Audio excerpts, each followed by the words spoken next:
शुरुआत करते हैं राजधानी जयपुर से, जहां से दिल दहला देने वाली घटना सामने आई है और उसमें पुलिस को बड़ी सफलता मिली है। मां और 2 बच्चों की गला रेतकर हत्या करने वाले आरोपी को पुलिस ने जयपुर से ही गिरफ्तार कर लिया है। 3 दिन से फरार हत्यारे की तलाश में पुलिस ने जयपुर के अलावा दिल्ली में भी उसके कई ठिकानों पर दबिश दी थी। आज उसे कोर्ट में पेश कर रिमांड पर लिया जाएगा। हालांकि हत्या क्यों की गई, इसको लेकर पुलिस के पास अभी तक कोई पुख्ता जानकारी नहीं हाथ लगी है। सूत्रों का कहना है कि आरोपी से पूछताछ के बाद ही सही कारण का पता लग पाएगा। जानकारी के मुताबिक आरोपी मर्डर के लिए 2 महीने से योजना बना रहा था। आरोपी ने महिला के पति और देवर की हत्या करना भी चाहा था, लेकिन घर में दोनों मौजूद नहीं थे, इसीलिए महिला समेत 2 बच्चों को चाकू घोंपकर मार डाला। इसके अलावा उसने मध्य प्रदेश से देसी कट्टा भी खरीद रखा था। पुलिस सूत्रों से मिली जानकारी के अनुसार आरोपी की पहचान शिव प्रताप के रूप में हुई है। शिव प्रताप लक्ष्मण सिंह बिष्ट का पड़ोसी था। कुछ दिनों पहले उसकी लक्ष्मण सिंह बिष्ट के परिवार के साथ पार्किंग और नाली के पानी को लेकर विवाद हो गया था। तभी से उसने परिवार को देख लेने की धमकी देनी शुरू कर दी और उसके बाद इस घटना को अंजाम दिया।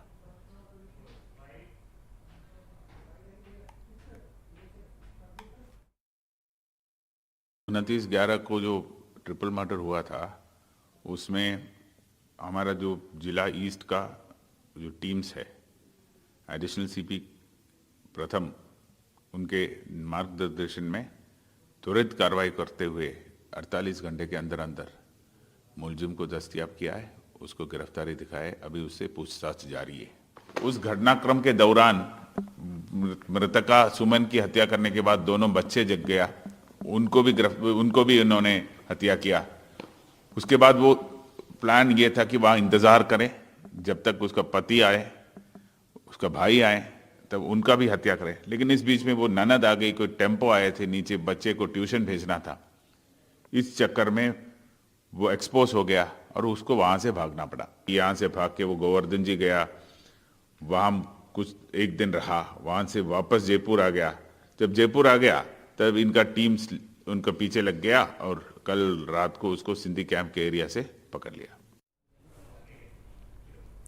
तो इस पूरे मामले में पुलिस को बड़ी सफलता हाथ लगी है। और क्या कुछ जानकारी सामने आ रही है, जानकारी लेंगे हमारे संवाददाता सोमू आनंद से। सोमू, 3 दिन से फरार आरोपी को पुलिस ने आखिरकार पकड़ लिया है, क्या कुछ अपडेट इस पूरे मामले को लेकर आपके पास है? जी देखिए, ट्रिपल मर्डर से पूरे इलाके में सनसनी फैल गई थी। काफ़ी नृशंस हत्या हुई थी। 2 मासूम समेत एक महिला की हत्या के बाद पूरे इलाके में एक तरह से मातम पसरा हुआ था। और कल देर शाम पुलिस ने आरोपी को गिरफ्तार किया। आरोपी पास का ही युवक है, जिससे कि पानी बहाने और कचरा फेंकने को लेकर के विवाद हुआ था 2-3 महीने पहले। और उस वक्त आरोपी ने यह धमकी दी थी।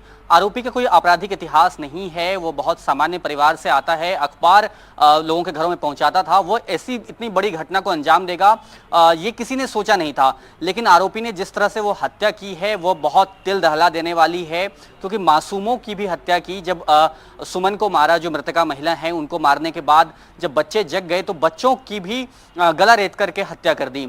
और उसके बाद जब ननद कमरे में जाना चाह रही थी तो उसे धक्का दिया और फिर कूदकर भाग गया। पुलिस ने बताया कि 2 महीने पहले उसने एक पिस्टल खरीदा था, देसी पिस्टल, जो मध्य प्रदेश के किसी इलाके से उसने लाया था, और कारतूस भी उसने खरीदा था, ताकि अगर उसने हत्या की प्लानिंग की थी कि पहले पिस्टल से गोली मारी जाएगी और अगर पिस्टल काम नहीं करता है तो वो चाकू मारेगा। लेकिन जब वो अपने उस घर में पहुंचा तो क्योंकि उसका पूरा मकसद जो है वो मृतका के पति और उसके देवर की हत्या का था, मृतका को वो नहीं मारना चाहता था, लेकिन उस वक्त वो वहां मौजूद नहीं थे, इसलिए उसने मृतका को की हत्या की, सुमन की हत्या की, और उसके बाद दोनों बच्चों को भी मार डाला और फिर वहां से फरार हो गया। आसपास के लोगों ने भी पहले बताया था कि बहुत मामूली विवाद था। पुलिस ने भी आज वही बात दोहराई। जब उसे पुलिस लेकर के आई थी तो उसके आंखों में कोई खौफ नहीं था और साफ दिख पा रहा था कि उसे किसी तरह का कोई दुख या पश्चाताप अपने कृत्य पर नहीं है। सोमू, ये जिस तरह से हम देख पा रहे हैं, युवक की जो उम्र है वो भी बहुत ज़्यादा नहीं है। कहीं ना कहीं ये इसको कह सकते हैं कि एक सनक का किस तरह सवार हो जाती है एक व्यक्ति के ऊपर, और उसके बाद वो इस तरह की घटना को जो है अंजाम दे देता है। तो पुलिस ने लेकिन फिलहाल इसको पकड़ लिया है। इसके परिवारजनों के बारे में भी कुछ जानकारी लगी है क्या सोमू? देखिए, पुलिस ने अभी ये कहा है क्योंकि जांच चल रही है और जाहिर है कि इस पूरे मामले में कई लोग इन्वॉल्व हो सकते हैं। पुलिस ने यह बताया, बिजू जॉर्ज जोसेफ जो कमिश्नर हैं, उन्होंने जानकारी दी कि इसके पास से पैसे खत्म हो गए थे, ये मथुरा भाग गया था और फिर इसके कलकत्ता या फिर उस तरफ किसी दूसरे इलाके में भागने की योजना थी। तभी इसके पास पैसे खत्म हो गए और किसी से इसकी बात हो रही थी, उसने पैसे लेने के लिए इसको बुलाया कि जयपुर आ जाओ, पैसे दे दूंगा। आरोपी ने नया मोबाइल खरीदा, नया सिम खरीदा, लेकिन पुलिस इस तरह से मॉनिटर कर रही थी कि आरोपी को पकड़ा जा सके, इसलिए उसके आसपास के जो लोग थे, जो संदिग्ध थे, जिन पे ये शक था पुलिस को कि ये इनकी मदद कर सकते हैं, उनको भी पुलिस ने रडार पे रखा था। और जैसे ही उसने बातचीत की, पुलिस को ट्रेस लगा नए सिम का, नए फोन का, तो पुलिस जब वो जयपुर आया पैसे लेने के लिए मथुरा से वापस, तो पुलिस ने उसे पकड़ा है।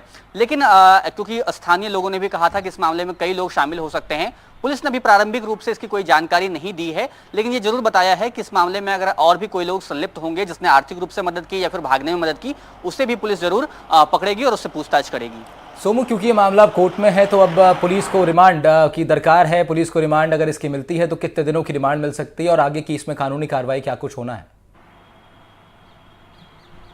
जी देखिए, पुलिस जाहिर तौर पे रिमांड के लिए आवेदन करेगी और वो साफ है, क्योंकि पुलिस को इस पूरे मामले में कई बिंदुओं पर जांच करनी है कि 2 महीने से कोई एक व्यक्ति इस सनक को कैसे बरकरार रख सकता है। ये भी एक बहुत मुश्किल सवाल है, जबकि आपराधिक प्रवृत्ति उसकी थी नहीं। उसने पहली ही ऐसी घटना की है, पुलिस ने भी बताया है और आसपास के लोगों ने भी कहा कि कभी उसकी ये प्रवृत्ति नहीं थी। तो ये भी एक बहुत मुश्किल सा सवाल है जिसका जवाब पुलिस को ढूंढना है। स्थानीय लोग ये बता रहे थे कि जब वो भागा तो वहां पे एक कार थी जिसके सहारे वो दूर तक गया, वो कार किसकी थी, पुलिस को इसका जवाब भी ढूंढना है। और कई सारे सवाल ऐसे हैं जिसके जवाब पुलिस को भी देने होंगे। तो इन सारे जवाबों के लिए जाहिर तौर पे पुलिस को रिमांड पे तो लेना ही पड़ेगा। देखना है कि कोर्ट कितने दिनों के रिमांड की मंजूरी देती है। बिल्कुल। और सोमू, क्या मृतका के परिजनों की तरफ से भी कोई रिएक्शन अब तक सामने आया? क्या उनसे किसी कोई बातचीत हो पाई है? जिस तरह आपने बताया कि कोशिश इसकी ये थी कि वहाँ उनके पति को भी जो है ये टारगेट करना चाहता था, हो नहीं पाया ऐसा, लेकिन क्या अब उनका कोई रिएक्शन सामने आया है? जी देखिए, हमने मृतका के पति से बात की थी और जो मृतका की ननद जो कि जिसको धक्का देकर के ये भागा था आरोपी, उनसे भी बात की थी। परिवार पूरी तरह से सदमे में है, दुख का पहाड़ जरूर टूटा ही है परिवार पे। जो मृतका के पति हैं वो जूस की दुकान लगाते हैं और उन्होंने कहा कि और आसपास के तमाम मोहल्ले के लोगों का कहना था कि अब इस परिवार को यहाँ से बाहर किया जाए, क्योंकि ऐसी घटना फिर भी किसी के साथ हो सकती है। पूरा परिवार काफी सदमे में है, परेशान है।